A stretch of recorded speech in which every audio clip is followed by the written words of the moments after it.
राहुल गांधी जी ने क्या कहा? अरे कौन सा इतना बड़ा जुल्म कर लिया कि आपसे 2 सवाल पूछ लिए।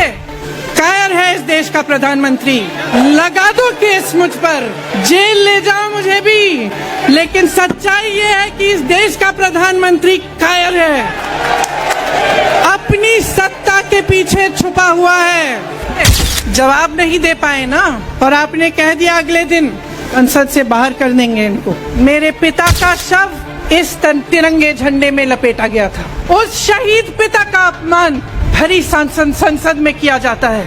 उस शहीद के बेटे को आप देशद्रोही कहते हैं। मेरी माँ का अपमान भरी संसद में करते हैं, लेकिन आप पर कोई मुकदमा नहीं होता, आपको संसद से कोई बाहर नहीं निकालता। वाह वाह वाह वाह। मैं पूछना चाहती हूँ क्यों? और हमें क्या शर्म आनी चाहिए कि हमारे परिवार के सदस्य शहीद हुए इस देश के लिए, कि इस झंडे में उनका खून है, इस धरती में उनका खून है। इस देश के लोकतंत्र को मेरे परिवार के खून ने सींचा है। हमारे परिवार का अपमान करते गए करते गए करते गए। एक आदमी का कितना अपमान करोगे, कितना अपमान करोगे? क्या यही है इस देश की परंपरा? और जो सोचता है कि हमें अपमानित करके हमें डराएंगे, हमें धमकाएंगे, वो गलत सोचते हैं। हम डरने वाले नहीं हैं, हम और मजबूती से लड़ेंगे। हम इस देश के लोकतंत्र के लिए कुछ भी करने के लिए तैयार हैं। कि ये पूरी सरकार एक आदमी को बचाने की क्यों इतनी कोशिश कर रहे हैं? इस अडानी में है क्या? ये अडानी है कौन? हजारों करोड़ शेल कंपनियों में इनकी हैं, और आप इन पे इंक्वायरी नहीं कर सकते? इतनी महंगाई क्यों है? क्या आप इतने बड़े काम कर सकते हो लेकिन एक गैस सिलेंडर का दाम कम नहीं कर सकते? तो फिर आपकी सरकार किस काम की है? लोगों को दबाने के लिए है या अडानी जी को आगे बढ़ाने के लिए है?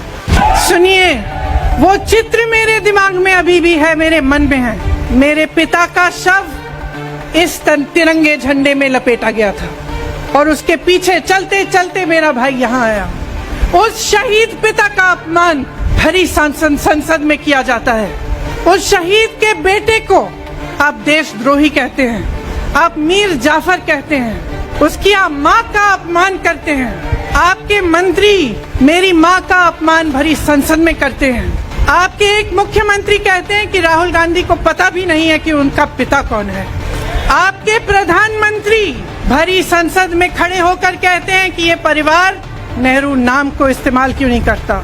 पूरे परिवार का अपमान करते हैं। कश्मीरी पंडित समाज के रिवाज का अपमान करते हैं, जिसके तहत एक बेटा अपने बाप के मरने पर पगड़ी पहनता है, परिवार की परंपरा को आगे बढ़ाता है। लेकिन आप पर कोई मुकदमा नहीं होता, आपको 2 साल की कोई सजा नहीं मिलती, आपको जेल की सजा नहीं मिलती, आपको संसद से कोई बाहर नहीं निकालता, आपको मना नहीं करता कि 8 सालों के लिए आप चुनाव नहीं लड़ सकते। क्यों? मैं पूछना चाहती हूँ क्यों? आज तक हम चुप रहे हैं, हमारे परिवार का अपमान करते गए करते गए करते गए। मेरे भाई ने क्या कहा? संसद में वो मोदी जी के पास गए और उनसे गले लगे। मेरे भाई ने कहा मैं आपसे नफरत नहीं करता हूँ, मेरे दिल में आपके लिए कोई नफरत नहीं है, हमारी नफरत की विचारधारा नहीं है। तो मैं पूछना चाहती हूँ, एक आदमी का कितना अपमान करोगे, कितना अपमान करोगे? क्या यही है इस देश की परंपरा? आप परिवारवादी कहते हैं, तो भगवान राम कौन थे? भगवान राम को वनवास में भेजा गया, उन्होंने अपने परिवार, अपनी धरती के प्रति अपना धर्म निभाया। क्या भगवान राम परिवारवादी थे? क्या पांडव परिवारवादी थे कि वो अपने परिवार की संस्कारों के लिए लड़े? और हमें क्या शर्म आनी चाहिए कि हमारे परिवार के सदस्य शहीद हुए इस देश के लिए, कि इस झंडे में उनका खून है, इस धरती में उनका खून है। इस देश के लोकतंत्र को मेरे परिवार के खून ने सींचा है।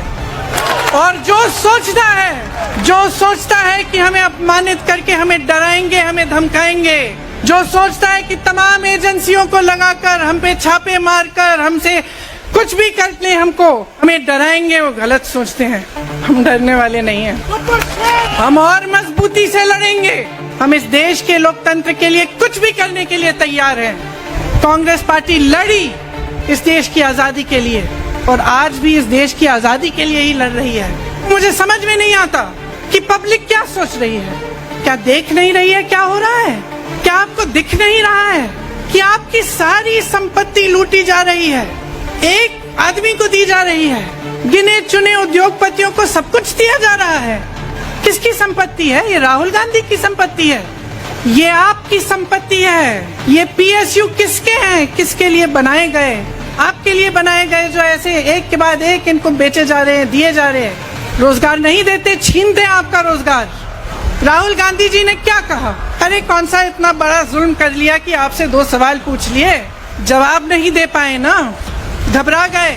और जो अहंकारी होते हैं, तानाशाह होते हैं, क्या करते हैं? जब सवालों का जवाब नहीं दे पाते तो पूरी सत्ता को लेकर जनता को दबाने की कोशिश करते हैं। जो सवाल उठाता है उसको दबाने की कोशिश करते हैं। आपने कभी सोचा है, आंखें खोलिए, कि ये पूरी सरकार, ये सारे मंत्री, ये सारे सांसद एक आदमी को बचाने की क्यों इतनी कोशिश कर रहे हैं? इस अडानी में है क्या कि इसको आप सारी संपत्ति दे रहे हो देश की? 20 हजारों करोड़ शेल कंपनियों में इनकी हैं और आप इन पे इंक्वायरी नहीं कर सकते। ये अडानी है कौन कि आप सब उनका नाम उठते ही बौखला जाते हैं और उनको बचाने में लग जाते हैं? कहते हैं कि हमारी अर्थव्यवस्था बहुत तेजी से आगे बढ़ रही है, तो इतने नौजवान बेरोजगार क्यों हैं? इतनी महंगाई क्यों है? क्या आप इतने बड़े काम कर सकते हो लेकिन एक गैस सिलेंडर का दाम कम नहीं कर सकते? तो फिर आपकी सरकार किस काम की है? लोगों को दबाने के लिए है या अडानी जी को आगे बढ़ाने के लिए है? आप सोचिए, राहुल गांधी दुनिया के सबसे बड़े जो शिक्षा के संस्थान है वहां से पढ़ के आए हैं। हार्वर्ड और कैम्ब्रिज की उनकी डिग्री है। कैम्ब्रिज से उन्होंने इकोनॉमिक्स में मास्टर्स डिग्री, एमफिल डिग्री उनको मिली। आप उसको पप्पू बनाते हैं। पूरे देश भर में आपकी सहायता के साथ मेरे मीडिया के दोस्तों, डिग्री आपने देखी नहीं, सच्चाई आपने देखा नहीं, उनको पप्पू बना दिया। फिर पता चला कि ये पप्पू तो यात्रा में निकल आया